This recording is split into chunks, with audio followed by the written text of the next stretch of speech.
Hello, welcome to today's edition of the Daf Yomi, Daf 80 Omid B.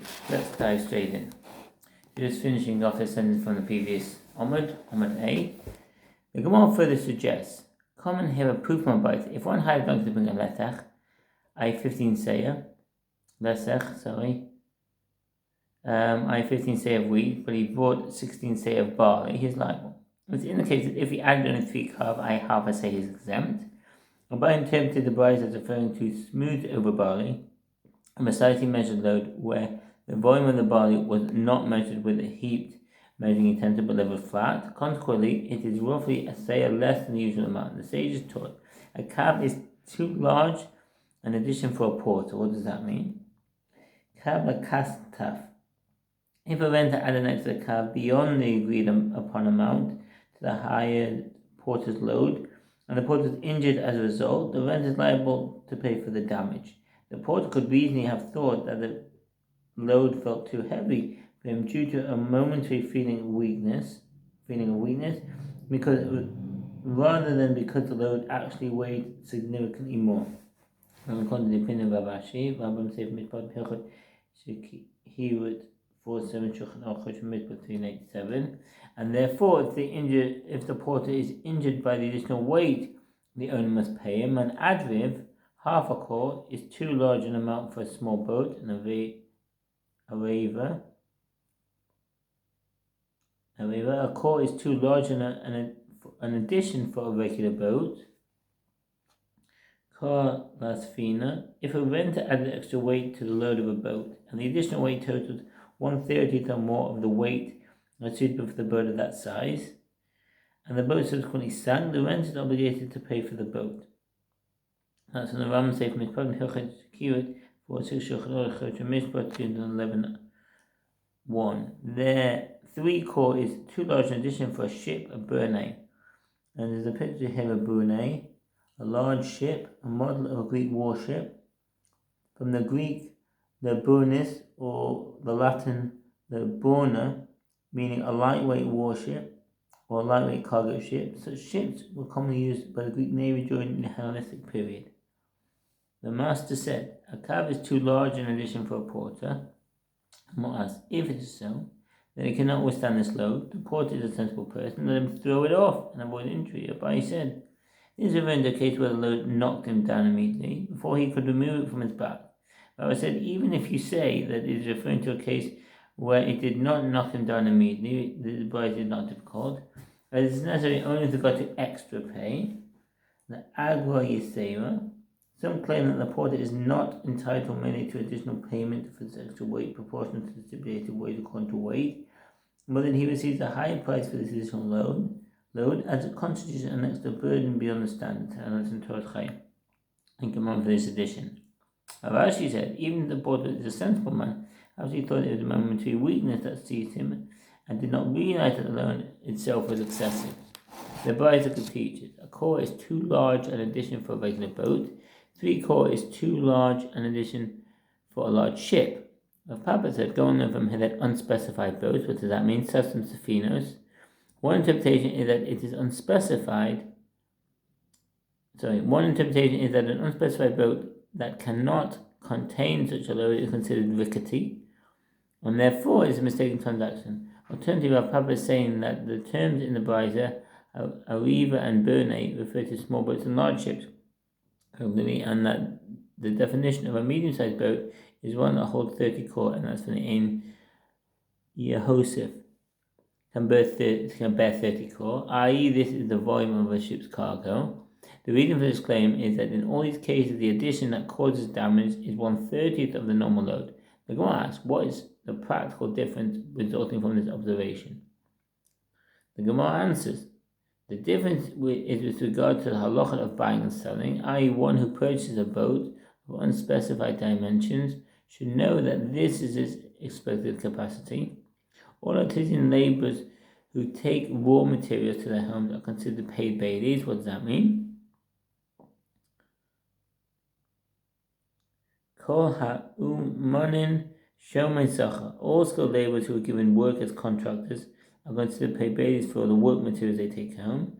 Consequently, they are liable for theft and loss. The reason that they consider paid baileys is that they receive benefit from the fact that they are hired to perform the work. This halacha is according to the opinion that a renter is considered like a paid bailey. Say from Mishpatim Hilchot Shekirah 10:3, Shulchan Aruch Mitzvah 306:1. Shem is a paid bailey. A paid bailey, Exodus 22:9-12, is one who accepts an article for safeguarding for a fee. In addition to the responsibility imposed on an unpaid bailey, a paid bailey must compensate the owner of the article if it is lost or stolen. He is free of liability if the article is taken by armed bandits or damaged by forces beyond his control.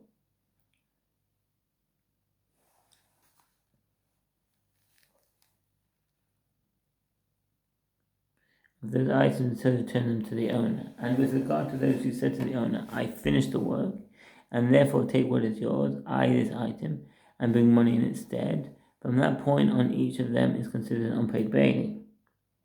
Shemechinam, an unpaid bailey. An unpaid bailey is one of the four categories of bailies mentioned in the Torah in Exodus 22:6-8. An unpaid bailey accepts an article for safekeeping without remuneration or without permission to use it for his own benefit. He is not required to recompensate the owner of the article if it is lost or stolen from him, taken away due to the circumstances beyond his control. He is liable only if he is criminally negligent or if he misappropriates the article.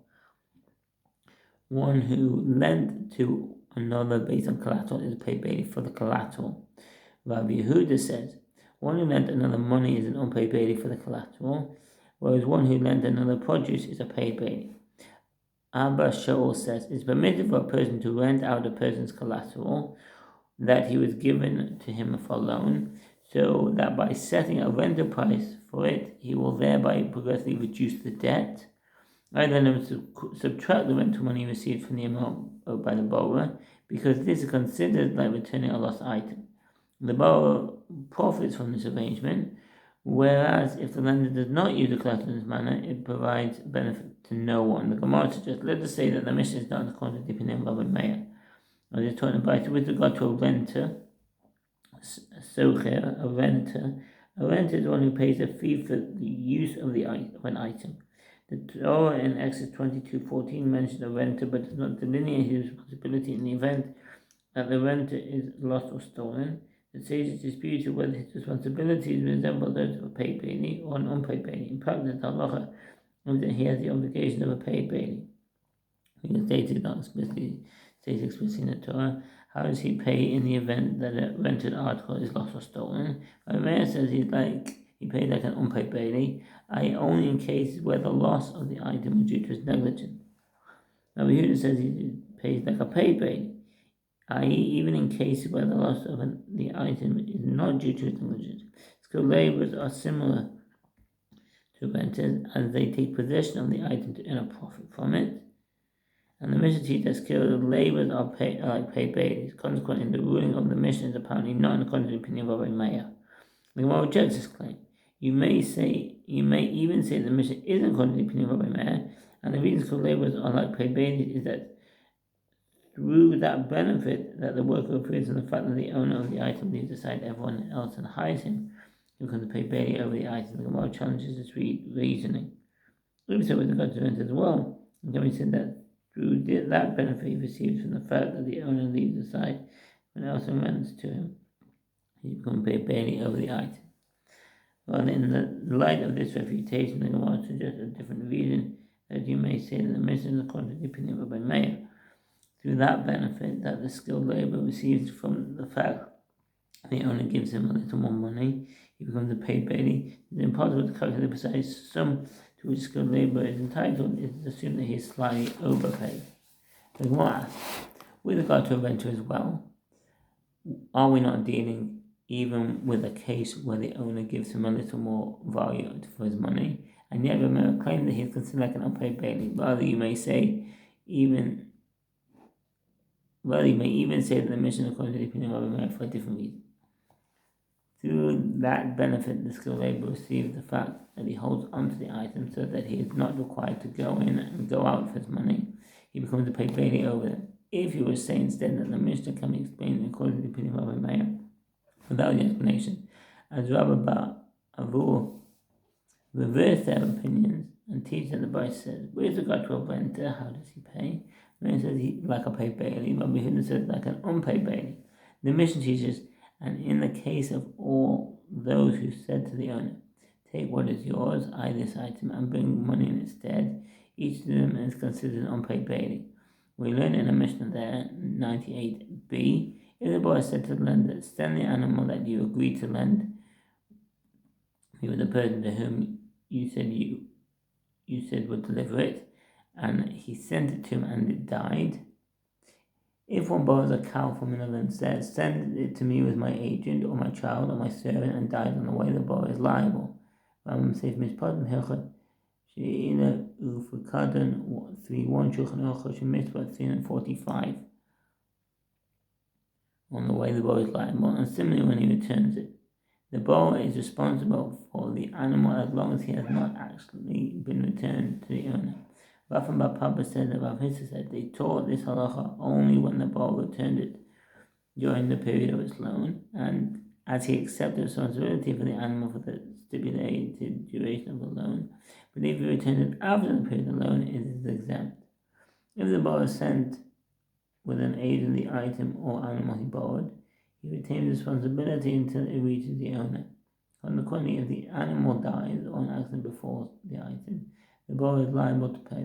This halacha applies during the loan period, but when the period of the loan ends, the one who borrowed the item is now considered paid bailey when the item is in his possession or in transit. As the Rambam says, Mishpatim Hechot Ufakadan 2 Shulchan Aruch Mitzvah 48. Nevertheless, he is considered like a paid bailey as he benefits from the animal during the loan period. Even his liability as the borrower ceases, he has the status of a paid bailey due to benefit received at all. But as once the duration of the loan is complete, he no longer has the status of a borrower.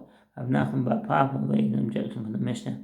And although they just said take what is yours and bring money, each of them is considered an unpaid bailey.